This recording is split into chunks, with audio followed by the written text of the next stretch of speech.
Last time we spoke about Operation Shahar. In July of 1937, the tensions between Japan and China erupted into a full-scale conflict, ignited by the Marco Polo Bridge incident. Following a series of aggressive Japanese military maneuvers, Chiang Kai-shek then enjoyed a brief respite at Kuling, learning of the escalating clashes as he prepared for battle. Confident that China was primed for resistance, he rallied his nation, demanding that Japan accept responsibility and respect China's sovereignty. The Japanese launched their offensive, rapidly capturing key positions in northern China.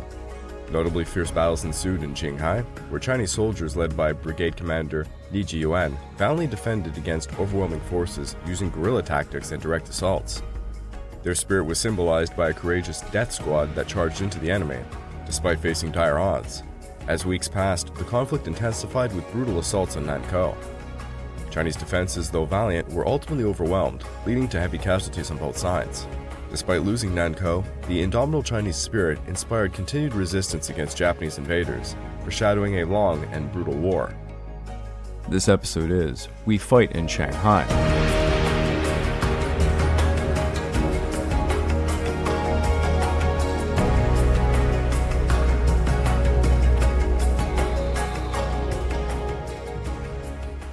Welcome back to the Fall and Rise of China podcast. I'm your dutiful host, Craig Watson. But before we begin, I just want to remind you all that this podcast is only made possible through the efforts of Kings and Generals over at YouTube. Perhaps you want to learn a bit more about the history of Asia? Kings and Generals has an assortment of episodes on the history of Asia, and so much more. So go give them a look over at YouTube. So please subscribe to Kings and Generals over at YouTube, and continue to produce this content by checking out www.patreon.com/kingsandgenerals. And hey, don't forget about our sister podcasts over at the Pacific War and Eastern Front week-by-week podcast, written and narrated by me. And if after all that, if you're still hungry for some more history, why don't you check out my personal channel, the Pacific War channel, found over at YouTube, and Echoes of War, found on major podcast platforms. Hey, if you'd like to further support me, please consider checking out my YouTube membership or my Patreon account at www.patreon.com/thepacificwarchannel, where by joining either you get access to the exclusive podcast series, about 25 episodes and ongoing, early access to all the content I make, and voting rights for the subjects I will tackle next. On August the 9th, a bullet-riddled sedan screeched to an abrupt halt at the entrance of the Hongqiao airport along Monument Road. The gruesome scene on the dashboard revealed that one of the victims had died in the car. He had been dragged out and subjected to brutal slashing, kicking, and beaten until his body was a mangled mess. Half of his face was missing, and his stomach had been cut open, exposing a sickly pallor of intestines, faintly glimmering in the night. The other man had managed to escape the vehicle, but only got a few paces before he was gunned down. A short distance away, a third body, dressed in a Chinese uniform, was found. Investigators swiftly identified the badly mangled body as belonging to one 27-year-old Sub-Lieutenant Oyama, while the other deceased Japanese man was his driver, first-class seaman Seito Yozo. The identity of the Chinese victim remained a mystery. At first glance, the scene appeared to be the aftermath of a straightforward shootout. However, numerous questions lingered. What were the Japanese doing at a military airfield miles away from their barracks? Who had fired the first shot? And what had prompted this decision? The Chinese investigators and their Japanese counterparts were at odds over the answers to these questions. As they walked the scene of the crime, searching for evidence, loud arguments erupted repeatedly. By the time the sun began to rise, they concluded their investigations, without reaching any consensus on what had actually transpired. They climbed into their cars and they made their way back to the city. The investigators were acutely aware of the repercussions they would face if they handled their delicate task without necessary finesse. Despite their hopes for peace, it was evident that Shanghai was on the brink of war. As they drove through the dimly lit suburbs on their way from Hongqiao back to the downtown offices, their headlights illuminated whitewashed trees, interspersed with sandbag defenses and silhouettes of solitary Chinese sentries. Officially, these sentries were part of the Peace Preservation Corps, a paramilitary unit that, due to an international agreement reached just a few years earlier, was the only Chinese force allowed to remain in the Shanghai area. In the hours that followed, both sides presented their versions of the incident. According to the Chinese account, the Japanese vehicle attempted to force its way through the airport gate. When members of the Peace Preservation Corps stationed at the entrance signaled for Seito, the driver, to stop, he abruptly turned the car around. Sub-Lieutenant Oyama then fired at the Chinese guards with an automatic pistol. Only then did the Chinese return fire, killing Oyama in a hail of bullets. Seito managed to jump out before he too was gunned down. The commander of the Chinese guards told the Western Reporter that this wasn't the first time a Japanese had attempted to enter the airport. Such incidents had occurred repeatedly in the past 2 months, leading them to believe that the Japanese were obviously undertaking espionage. However, the Japanese account predictably placed the blame for the entire incident squarely on the Chinese. They asserted that Oyama had been driving along a road bordering the airfield with no intention of entering. Suddenly, the vehicle was stopped and surrounded by the Peace Preservation Corps troops, who opened fire with rifles and machine guns without warning. Oyama had no opportunity to return fire. The Japanese statement argued that the two men had every right to use the road, which was part of the international settlement, and they labeled the incident a clear violation of the 1932 peace agreement. "We demand that the Chinese bear responsibility for this illegal act." Regardless of either side, it seemed likely to everyone in this region war was about to engulf Shanghai.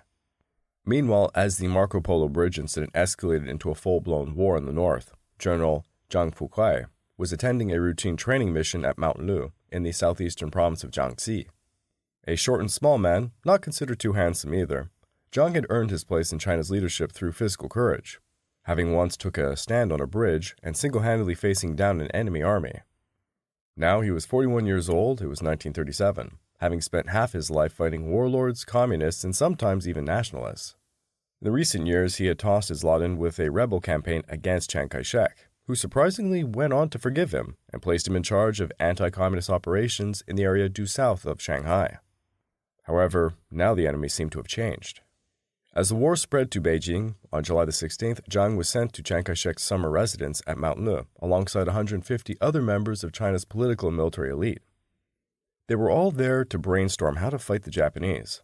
Years prior, the Generalissimo had made it practically doctrine to appease the Japanese, but now was making grandiose statements such as, "This time we must fight to the end." Afterwards, Chiang Kai-shek dealt missions to all his commanders, and Zhang Fukai was told to prepare for operations in the Shanghai area. It had been apparent for weeks that both China and Japan were preparing for a war in central China. The Japanese had been diverting naval troops from the north to strengthen their forces in Shanghai, and by early August they had assembled over 8,000 troops. A few days later, approximately 32 naval vessels had arrived. On July the 31st, Chiang had declared, "All hope for peace has been lost." Chiang had been reluctant to commit his best forces to defend northern China, an area he had never truly controlled. In contrast, Shanghai was central to his strategy for a war against Japan. Chiang decided to deploy his finest troops, the 87th and 88th Divisions, which were trained by generals under the guidance of German advisor von Falkenhausen, who had high hopes for their performance against the Japanese. In doing so, Chiang aimed to demonstrate to both his own people and the wider world that China could and would resist the invader. Meanwhile, Chiang's spy chief, Dai Li, was busy gathering intelligence on Japanese intentions regarding Shanghai, a challenging task given his focus in the recent years. Dai, one of the most sinister figures in modern Chinese history, had devoted far more energy and resources suppressing the communists than countering the Japanese. As a result, by the critical summer of 1937, he had built only a sparse network of agents in Little Tokyo, that being the Hongqiao area of Shanghai, dominated by the Japanese businessmen. One of said agents was a pawnshop owner, while the rest were double agents employed as local staff within the Japanese security apparatus. Unfortunately, they could provide little more than snippets, rumors, and hearsay. While some of this information sounded alarmingly dire, there was almost no actionable intelligence. Chiang did not take the decision to open a new front in Shanghai lightly. Built on both banks of the Hongpu River, the city served as a junction between the Pacific Ocean in the east and the Great Yangtze River, which wound thousands of kilometers inland to the west. Shanghai embodied everything that represented modern China, from its industry and labor relations to its connections with the outside world. While foreign diplomatic presence was concentrated in nearby Nanjing, it was Shanghai that the foreign community gauged as the country's mood. Foreigners in the city, of the two concession areas, that being the French concession and the British-affiliated international settlement, often dismissed towns beyond Shanghai as mere outstations. Chiang Kai-shek would throw 650,000 troops into the battle for the city and its environs, as well as his modest air force of 200 aircraft. Chiang, whose forces were being advised by German advisors led by General Alexander Falkenhausen, was finally confident that his forces could take on the Japanese. A German officer told a British diplomat at the time, "If the Chinese army follows the advice of the German advisors, it is capable of driving the Japanese over the Great Wall." While Chiang was groping in the dark, deprived of the eyes and ears of an efficient intelligence service, he did have at his disposal an army that was better prepared for battle than it had been in 1932. Stung by the experience of the previous conflicts with the Japanese, Chiang had initiated a modernization program aimed at equipping the armed forces not only to suppress the communist rebels, but also to confront a modern fighting force equipped with tanks, artillery, and aircraft. He had made progress, but it was insufficient. Serious weaknesses persisted, and now there was no time for any remedial action. While China appeared to be a formidable power in sheer numbers, the figures were misleading. On the eve of the war, the Chinese military was comprised of a total of 176 divisions, which were theoretically organized into 2 brigades of 2 regiments each. However, only about 20 divisions maintained full peacetime strength of about 10,000 soldiers and officers. The rest typically held around 5,000 men. Moreover, Chiang controlled only 31 divisions personally, and he could not count on the loyalty of the others.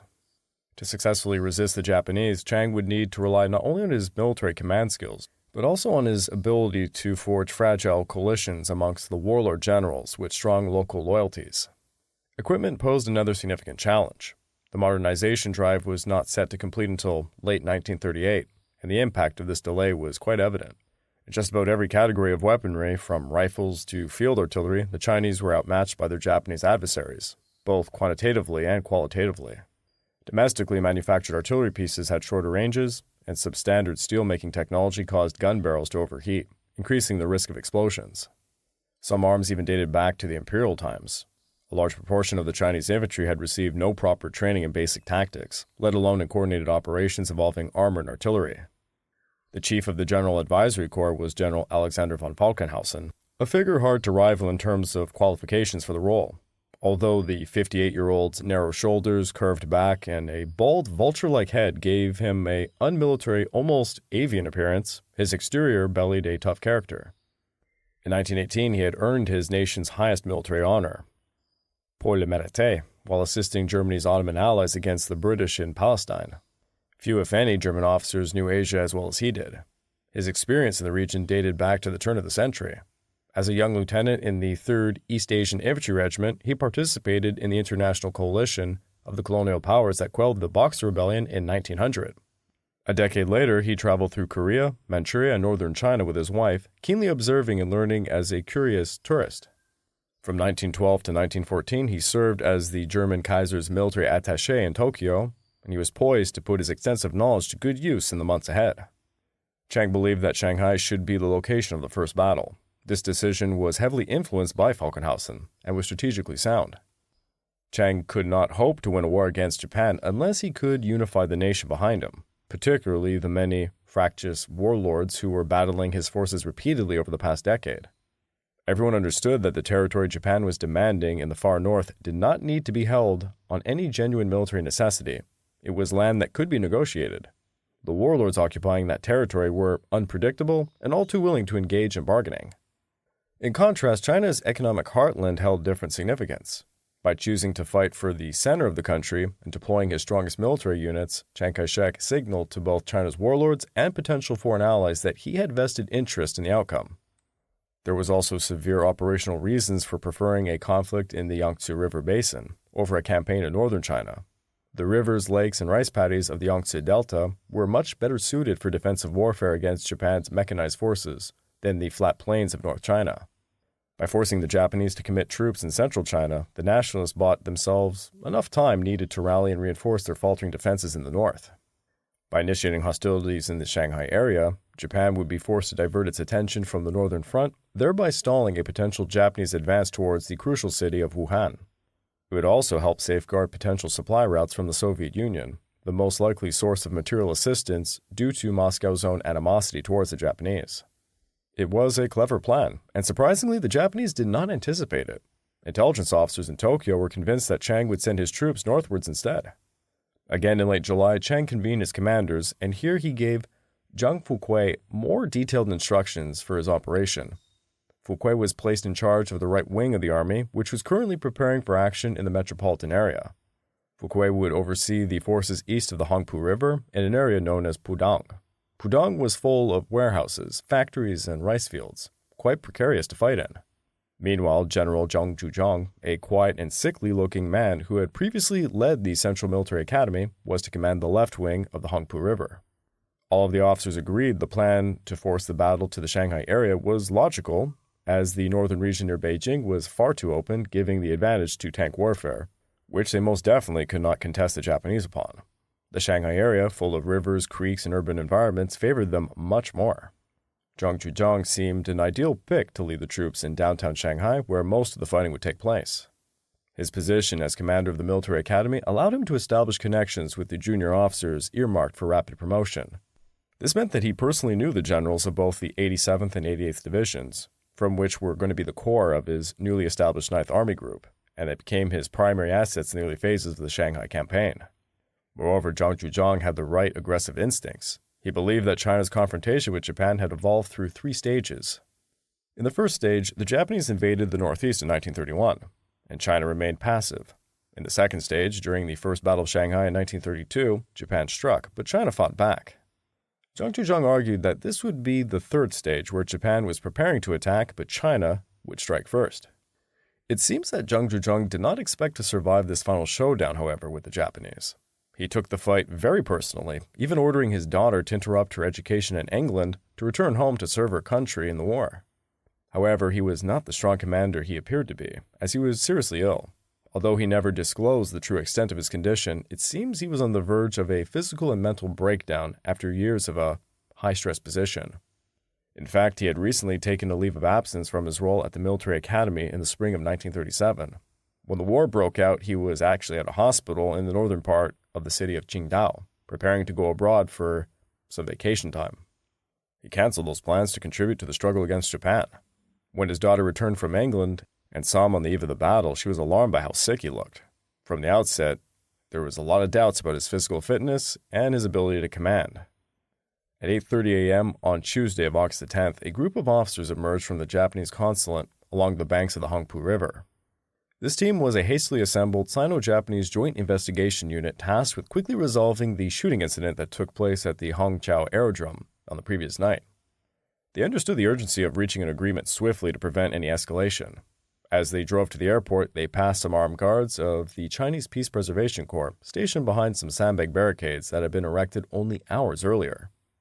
Upon arriving at Hongqiao, the officers walked up and down the scene of the incident under some scorching sun, attempting to piece together a shared understanding of what had transpired. However, this proved to be nearly impossible, as the evidence failed to align into a coherent account acceptable to both parties. The Japanese were unconvinced that any shootout had occurred at all. Oyama, the officer who had been in the car, had left his pistol at the Marine headquarters in Hongqiao and had been unarmed the night before. They insisted that whoever had shot and killed the man in the Chinese uniform could not have been him. By 6 p.m., the investigators returned to the city. Foreign correspondents, eager for some information, knew exactly whom to approach. The newly appointed Shanghai mayor, Yu Hongjun, with a quick wit and proficiency in English, represented the city's cosmopolitan image. However, that evening he had little to offer the reporters, except for a plea directed at both the Japanese and the Chinese factions to, quote, "for both sides, to maintain a calm demeanor to prevent the situation from escalating." Mayor Yu, however, was in fact at the center of a very complex act of deception that nearly succeeded. Nearly 8 decades later, Zhang Fukuei would attribute the incident to members of the 88th Division led by General Sun Yuanliang. In his words, "A small group of Sun Yuanliang's men disguised themselves as members of the Peace Preservation Corps. On August the 9th of 1937, they encountered 2 Japanese servicemen on the road near the Hongqiao military aerodrome and accused them of forcing their way into the area. A clash ensued, resulting in the deaths of the Japanese soldiers." This created a delicate dilemma for their superiors. The 2 dead Japanese soldiers were difficult to explain away. Mayor Yu, likely informed of the predicament by the military officials, conferred with Tong Yuanliang, chief of the staff of the Songyu Garrison Command, a unit established after the fighting in 1932. Together they devised a quick and cynical plan to portray the situation as one of self-defense by the Chinese guards. Under their orders, soldiers marched a Chinese death row inmate to the airport gate, dressed him in a paramilitary guard's uniform, and they executed him on the spot. While this desperate ruse might have worked initially, it quickly unraveled due to the discrepancies raised by the condition of the Chinese body. The Japanese did not believe the story, and the entire plan began to fall apart. Any remaining mutual trust swiftly evaporated. Instead of preventing a confrontation, the cover-up attempt accelerated everything. Late on August the 10th, Mayor Yu sent a secret cable to Nanjing warning that the Japanese had ominously declared that they would not allow the 2 deaths at the airport to go unpunished. The following day, the Japanese Consul General, Okamoto Tsuemasa, paid a visit to the mayor, demanding a complete withdrawal of the Peace Preservation Corps from the Shanghai area and the dismantling of all fortifications established by the Corps. For the Chinese, acquiescing to such demands was nearly impossible. From their perspective, it appeared that the Japanese aimed to leave Shanghai defenseless while simultaneously bolstering their own military presence in the city. 20 vessels, including cruisers and destroyers, sailed up the Hongqiao River and docked at wharfs near Little Tokyo. Japanese Marines in olive green uniforms marched ashore down the gangplanks, while women from the local Japanese community dressed in kimonos greeted the troops with delighted smiles and bows to the flags of the rising sun that they proudly adorned to the sterns of the battleships. In fact, Japan had planned to deploy an additional amount of troops to Shanghai even before the shooting at the Hongqiao aerodrome.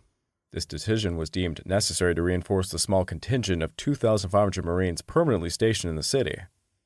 More troops were required to assist in protecting the Japanese nationals who were being hastily evacuated from the larger cities along the Yangtze River. These actions were primarily defensive maneuvers, as the Japanese military seemed hesitant to open a second front in Shanghai, for the same reasons that the Chinese preferred to extend the hostilities to that area. Diverting Japanese troops from the strategically critical north and the Soviet threat across China's border would weaken their position, especially given the urban warfare that would diminish the advantages of their technological superiority in tanks and aircraft.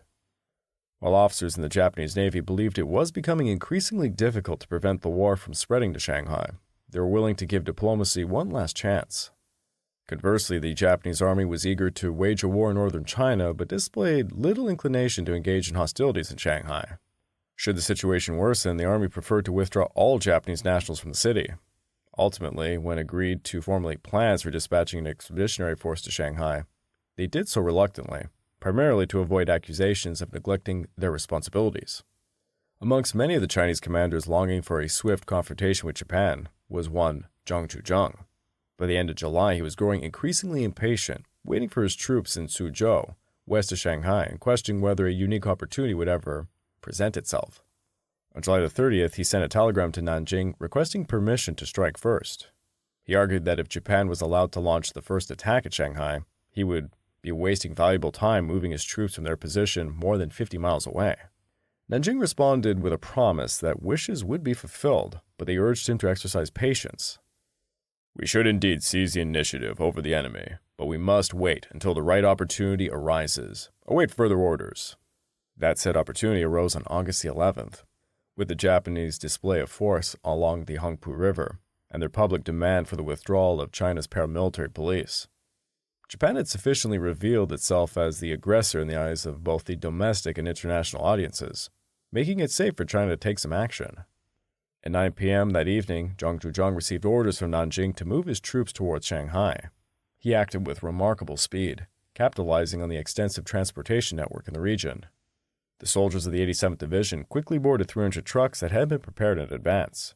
Meanwhile, civilian passengers on the trains were unceremoniously ordered to make room for the 88th Division, which boarded the carriages heading for Shanghai. Over 20,000 motivated and well-equipped troops were on their way to battle. On August the 12th, representatives from the United Kingdom, France, the United States, Italy, Japan, and China gathered for a joint conference in Shanghai to discuss ceasefire terms. Japan demanded the withdrawal of Chinese troops from Shanghai, while the Chinese representative, Yu Hongchun, dismissed the Japanese demand, stating that such terms for a ceasefire had already been violated by Japan. The major powers were keen to avoid a repeat of the January 28th incident, which had significantly disrupted foreign economic activities in Shanghai. Meanwhile, Chinese citizens fervently welcomed the presence of Chinese troops in the city. In Nanjing, Chinese and Japanese representatives convened for the last time in a full effort to negotiate.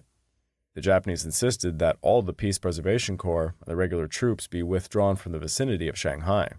The Chinese, however, deemed the demand for unilateral withdrawal unacceptable, given that the two nations were already engaged in conflict in North China. Ultimately, Mayor Yu made it clear that the most the Chinese government would concede was that the Chinese troops would not fire unless fired upon. Conversely, Japan placed all responsibility on China, citing the deployment of Chinese troops around Shanghai as the cause for escalating the tensions. Negotiations proved impossible, leaving no alternative but for the war to spread into central China. On the morning of Thursday, August 12th, residents near Shanghai's North Train Station, also known as Jiaibei Station, just a few blocks from Little Tokyo, awoke to an unusual sight. Thousands of soldiers dressed in khaki uniforms of the Chinese Nationalist, wearing German-styled helmets and carrying stick grenades slung across their chests. Shanghai citizens asked, "Where do you come from? How did you get here so fast?" Zhang Zhuzhong issued detailed orders to each unit under his command, instructing the 88th Division specifically to travel by train and deploy in a line from the town of Zhenru to Danjiang Village, both located a few miles west of Shanghai. Only later was the division supposed to actually advance towards a position stretching from Jiangbei district to the town of Jiangwan, placing it much closer to the city boundaries. Zhang Zhuzhong was the embodiment of belligerence, but he faced even more aggressive officers amongst his ranks. On the morning of the 12th, he was approached by Liu Jungqi, the chief of operations of the Xiongnu Garrison Command. Liu argued that the Battle of 1932 had gone poorly for the Chinese because they had hesitated and failed to strike first. This time, he insisted it should be different. He advised Zhang that he should order an all-out assault on the Japanese positions that very evening.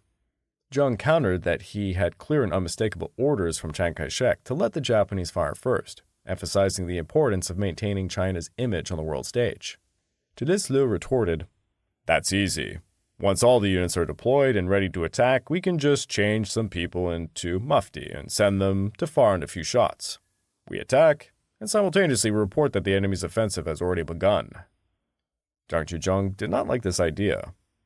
"We can't go behind our leaders' backs like that." Zhang Zhuzhong's position was far from enviable. Forced to rein in eager and capable officers, he found himself acting against his own personal desires. Ultimately, he decided to seek the freedom to act as he saw fit. In a secret cable to Nanjing, he requested permission to launch an all-out attack on the Japanese positions in Shanghai the following day. He argued that this was a unique opportunity to capitalize on the momentum created by the movement of troops. Any further delay would only lead to stagnation. He proposed a coordinated assault that would also involve the Chinese Air Force. However, the reply from Chiang Kai-shek was quite brief and unwavering. It simply stated, "Await further orders." Even as Chiang's troops poured into Shanghai, Chinese and Japanese officials continued their discussions. Ostensibly, this was in hopes of reaching a last-minute solution, but in reality, it was quite a performance. Both sides wanted to claim the moral high ground in a battle that now seemed inevitable. They understood whoever openly declared an end to negotiations would automatically be perceived as the aggressor. During talks at the Shanghai Municipal Council, Japanese consul General Okamoto argued that if China truly wanted peace, it would have to withdraw its troops to a position that would prevent clashes. Mao Yu responded by highlighting the increasing presence of Japanese forces in the city. "Under such circumstances, China must adopt such measures as necessary for self-defense." Late on August 13th of 1937, Chiang Kai-shek instructed his forces to defend Shanghai, commanding them to, quote, "Divert the enemy at the sea, secure the coast, resist the landings." I'd like to take this time to remind all of you that this podcast is only made possible through the efforts of Kings and Generals over at YouTube. Please go subscribe to Kings and Generals over at YouTube and continue to produce this content by checking out www.patreon.com/kingsandgenerals. And hey, don't forget about our sister podcasts over at the Pacific War and Eastern Front week-by-week podcasts, both written and narrated by me. And if after all that, you're still hungry for some more history, why don't you check out my personal channel, the Pacific War channel over at YouTube, and Echoes of War found on all podcast platforms. If you'd like to further support me, please consider checking out my YouTube membership or my Patreon account at www.patreon.com/thepacificwarchannel. By joining either of these, you get access to the exclusive podcast series, about 25 episodes and ongoing, early access to all the content I make, and voting rights for the subjects I will tackle next. In July of 1937, tensions between Japan and China escalated into a war following the Marco Polo Bridge incident. Confident in the country's resolve, Chiang Kai-shek rallied the Chinese against the Japanese aggression. On August 9th, a deadly confrontation at the Hongqiao airport resulted in the deaths of Japanese soldiers, igniting further hostilities. As both sides blamed each other, the atmosphere became quite tense. Ultimately, negotiations failed, and the stage was set for a brutal conflict in Shanghai, marking the beginning of a long and devastating war.